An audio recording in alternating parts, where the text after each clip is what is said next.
और इस वक्त हमारे साथ जुड़ रहे हैं इस पूरे विषय पर बातचीत करने के लिए बीजेपी के सांसद, राष्ट्रीय प्रवक्ता सुधांशु त्रिवेदी जी। सुधांशु जी, आपका स्वागत है। सबसे पहले तो मैं आपसे एक चीज समझना चाहूंगा कि महात्मा गांधी जी के कहने पर उन्होंने मर्सी पिटीशन दी, लेकिन महात्मा गांधी जी जनवरी 1915 में भारत आए हैं। उससे पहले 2 पिटीशन वो दे चुके थे, 1911 में, 1913 में, और कुल 6 पिटीशन दिए उन्होंने। ऐसे रिकॉर्ड्स कहते हैं। इस पर आप क्या कहेंगे? देखिए, पहले मैं इसका एक सैद्धांतिक पक्ष कहता हूं, फिर आपका तकनीकी तथ्यात्मक जवाब देता हूं। शो सैद्धांतिक पक्ष यह है कि भारत के स्वतंत्रता संग्राम एक विराट आंदोलन था, जिसमें अनेक लोग अनेक प्रकार से, अनेक आयामों से शामिल थे।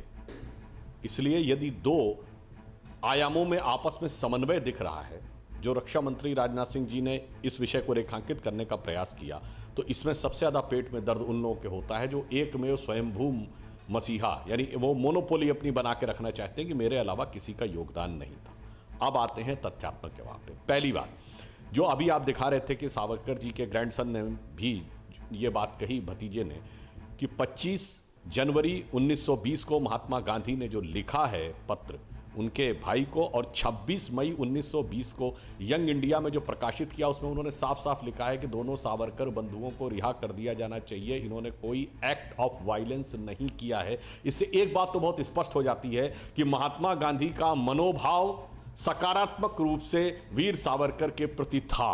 बस यही सबको दर्द होने लगता है कि दोनों में समन्वय कैसे दिखने लगा, समन्वय का एक भी बिंदु कैसे आया। अब आते हैं इस पे कि 1913 और 11 और 12 में भी उन्होंने याचिकाएं दी, तो उनके परिवार के सदस्य स्वयं स्पष्ट कर चुके हैं कि वो दया याचिका नहीं, सभी क्रांतिकारियों को रिहा करने की थी। और अगर पीछे जाएंगे निशान जी, तो फिर ये भी जाइए ना कि सावरकर जी को किस वर्ष में सजा हुई। सावरकर जी भारत के इतिहास के एकमेव क्रांतिकारी हैं जिसे अंग्रेजों ने 2 जन्मों के कारावास की सजा दी। 2 जन्मों का कारावास किसी को नहीं दिया गया, और उन्होंने बाहर निकलकर तो मुस्कुराते हुए कहा, चलो इसी बहाने अंग्रेजों ने हमारे दूसरे जन्म की अवधारणा तो मानी। और वो वर्ष था 1910। और मैं आपके सारे दर्शकों से जाके कहूंगा कि जाके इंटरनेट पे list of Congress president check कर लीजिए। 1910 में कांग्रेस का अध्यक्ष कौन था? विलियम वेडनबर्न, ब्रिटिश सरकार का एक सेक्रेटरी, जो ब्रिटिश सरकार के एक बाबू की सदारत में बैठे थे। वो उस आदमी पर आक्षेप लगा रहे हैं जिसको ब्रिटिश सरकार 2 जन्मों के कारावास की सजा दे रही थी। बस इतना काफी है कि कौन संघर्ष कर रहा था और कौन सहूलियत के साथ सत्ता की राजनीति कर रहा था। ठीक, देखिए, और एक और बात कह रहा हूं सुधांशु जी, आपने जो पॉइंट रखा है, इस पॉइंट में इंपॉर्टेंट पार्ट ये था कि वो 2 बार पहले भी पिटीशन फाइल कर चुके थे, और वो भी बापू के आने से पहले। आपने यंग इंडिया का जिक्र किया है, उसी का मैं एक फैक्ट आपसे पूछ रहा हूं, आप मुझे बताइएगा।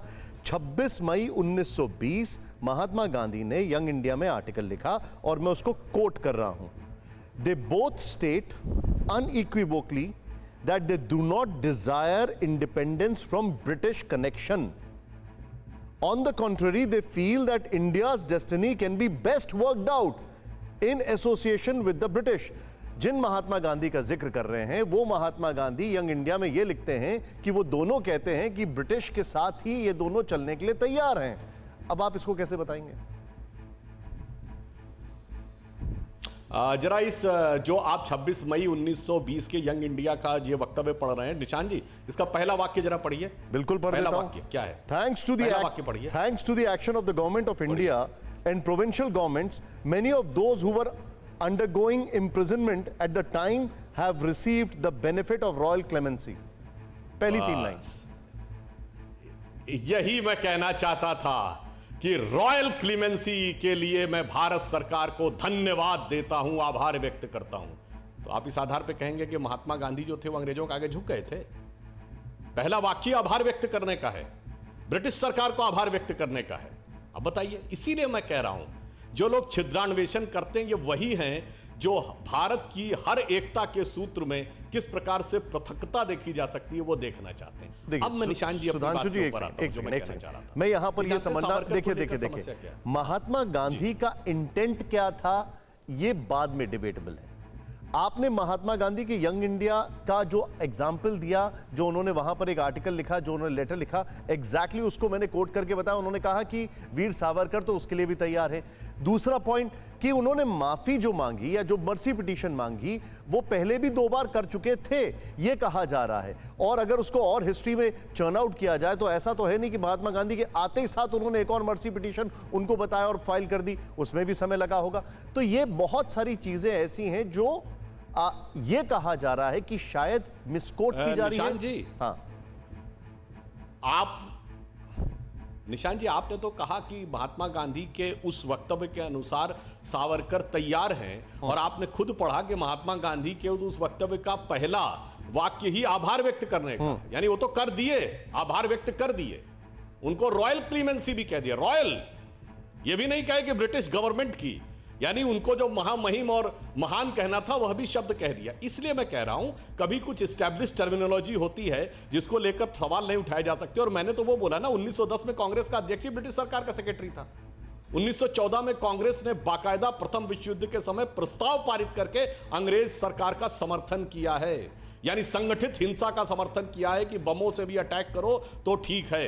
1939 में भी यही किया गया है। इसलिए मैं बात कह रहा हूं कि अगर वैसे तो कांग्रेस के प्रस्ताव देख लेना, फिर इरविन पैक्ट के साथ पैक्ट किया था 1929, 30, 31 में 3 पैक्ट हुए, 3 राउंड टेबल कॉन्फ्रेंस। आप इरविन के साथ समझौता ही कर रहे थे ना, क्योंकि जो साइमन कमीशन का आंदोलन हुआ वो इस बात के लिए हुआ 1927 में, जिसमें लाला लाजपत राय की जान गई कि अंग्रेज कह रहे थे कि डायरकी ऑफ शासन, यानी 2 स्तरीय व्यवस्था रहेगी, प्रदेश में आपकी सरकार, केंद्र में हमारी सरकार, माई बाप हम रहेंगे। तो उन्होंने कहा नहीं, ये स्वीकार नहीं है, इसीलिए लाला लाजपत राय की जान गई। मगर 31 के पैक्ट में तो स्वीकार कर लिया, और फिर 37 में प्रोविंशियल असेंबली के इलेक्शन हुए, और प्रोविंशियल असेंबलीज में कांग्रेस ने सरकार बनाई ब्रिटिश सरकार के आधिपत्य में। ये बताइए उस समय सरकार ने शपथ किसके प्रति निष्ठा की ली थी? क्राउन के प्रति निष्ठा की। जवाहरलाल नेहरू जी 1946 सितंबर में भारत के प्रधानमंत्री बने, कैबिनेट मिशन प्लान में लॉर्ड माउंटबेटन ने शपथ दिलाई, किसके प्रति निष्ठा की शपथ ली? तब विधि द्वारा स्थापित भारत का संविधान नहीं था, जैसे आज प्रधानमंत्री भारत के संविधान की शपथ लेता है, ब्रिटिश क्राउन के प्रति निष्ठा की शपथ ली थी।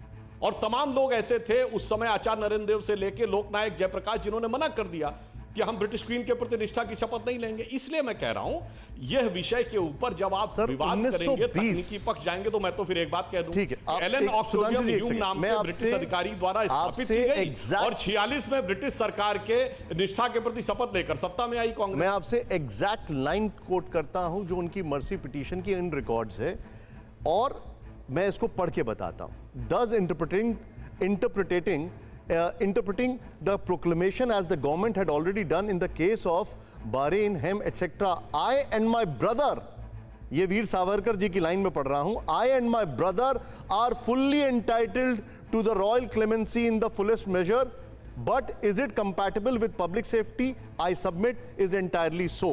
ये खुद लिखने हैं इसमें। आगे ये भी बता रहे हैं कि किस तरीके से पूरी जो उनकी मर्सी पिटीशन है कि क्या क्या वो चीजें हैं जो सरकार के कहने पर वो करेंगे, और जैसा सरकार चाहेगी वैसा करेंगे वो।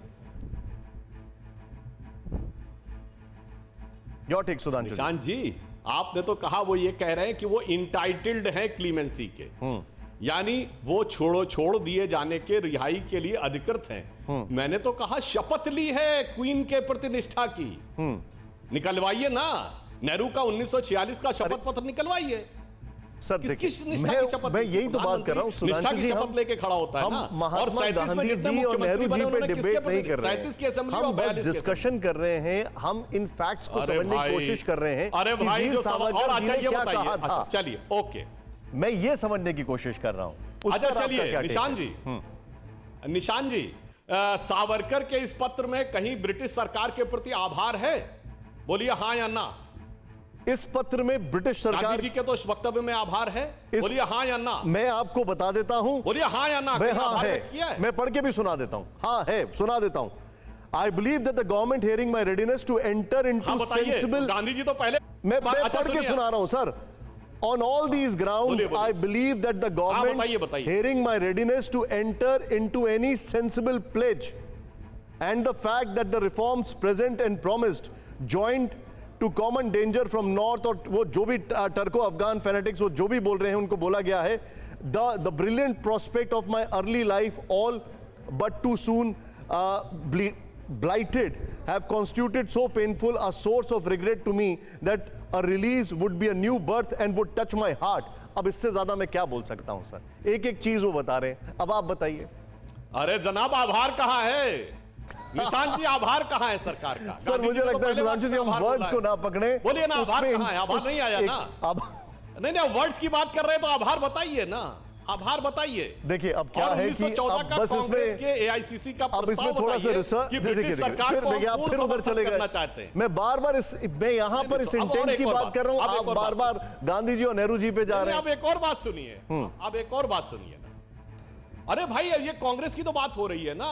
अच्छा गांधी, अच्छा सुनिए अब एक और आप देखिए मैं कांग्रेस को डिफेंड नहीं कर सकता, वहां उनके कोई सदस्य नहीं है। आप जो बोल रहे हैं वो उनका जवाब दे देंगे वो। तो मैंने इसीलिए आपसे कहा आप आभार शब्द नहीं बता पाए जो गांधी जी ने पहले वाक्य में आभार व्यक्त किया है, तो अब आप इसका क्या इंटरप्रेट? लेकिन गांधी जी ने अगले वाक्य में सरकार के आगे गांधी जी ने अगले वाक्य में वीर सावरकर की ब्रिटिश सरकार के प्रति लॉयल्टी की भी बात की है, उसको आप इग्नोर कर रहे हैं। लेकिन गांधी जी ने वीर सावरकर की ब्रिटिश सरकार के प्रति लॉयल्टी की बात की, आप उसको इग्नोर कर रहे हैं। गांधी जी ने जो रॉयल क्लेमेंसी को आभार व्यक्त किया, आप उसकी बात कर रहे हैं। How can you pick and choose एक चीज और दूसरी इग्नोर कर देंगे आप? यही तो मैं आपसे पूछ रहा हूं निशांत जी। अगर गांधी जी कहेंगे रॉयल क्लीमेंसी के लिए आभार तो वह सत्य है, और अगर एक जगह भी रॉयल क्लीमेंसी शब्द नहीं यूज किया, आभार शब्द नहीं यूज किया, तो वह गड़बड़ है। और एक और बात बता दूं, मैंने बोला था 1910 में कांग्रेस का अध्यक्ष अंग्रेज था, यह भी तो बोलिए ना। ब्रिटिश गवर्नमेंट के अधीन स्थापित किसने की? एलन ऑक्टेवियम ह्यूम ने। और निशांत जी जरा आप ये बताइए, आपको पता है कांग्रेस के पहले 5 अध्यक्ष कौन थे? नहीं सर आप बताइए।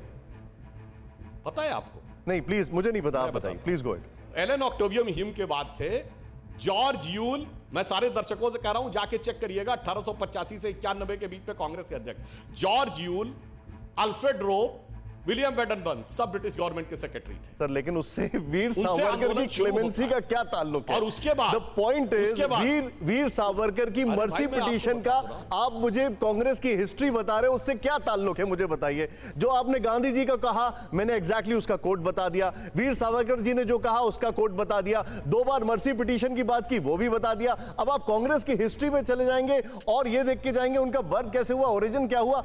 सर अभी हिस्ट्री की थोड़ी हम बात कर रहे हैं। वीर सावरकर को लेके पॉइंट ऑफ कंटेंशन क्या है?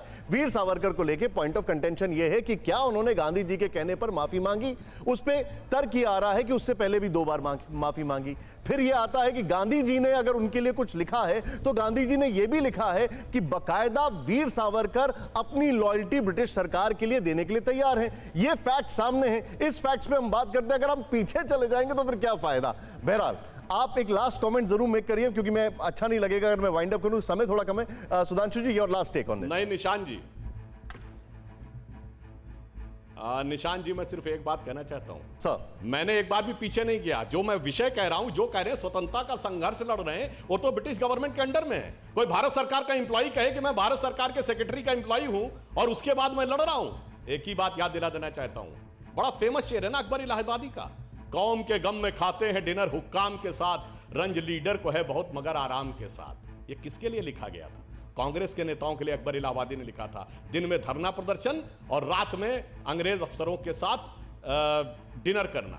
इसलिए मैंने कहा, एक बात और मैं कह देना चाहता हूं, जब फैक्ट की बात आती है तो जो काकोरी कांड हुआ था ना, काकोरी कांड, जिसमें अशफाक उल्ला खां, चंद्रशेखर आजाद, राम प्रसाद बिस्मिल को फांसी हुई, उसमें ब्रिटिश सरकार का वकील कौन था? बोलिएगा, ब्रिटिश सरकार का वकील कौन था? कांग्रेस के नेता जे.एन. मुल्ला। सर देखिए हम वापस उस पे जा रहे हैं, ठीक है सुधांशु जी, मुझे ये वाइंड अप करना होगा। आप नहीं, मैं ये कह रहा हूं जो राष्ट्रवाद का, और आप में अंत में एक ही बात कह रहा हूं, आभार शब्द जो गांधी जी ने लिखा वो आप सावरकर के में नहीं बता पाए, बाकी सारे शब्दों का आपने इंटरप्रिटेशन किया। मैंने सारी चीजें आपको बता दिया, बस आभार नहीं मिल रहा है तो आपने आभार पकड़ लिया। खैर चलिए, मैं आपको आभार व्यक्त करता हूं कि आपने समय निकाला। मेरे लिए वाइंड अप करना जरूरी है सर, मेरे लिए वाइंड अप करना जरूरी है, लेकिन बहुत बहुत शुक्रिया सुधांशु जी। लेकिन यह भी पूछा जा रहा है कि आखिर वीर सावरकर जी उसके बाद कैसे डिसअपियर हो गए। फिक्र आपकी, सोमवार से शुक्रवार रात 9 बजे सिर्फ TV9 भारतवर्ष पर।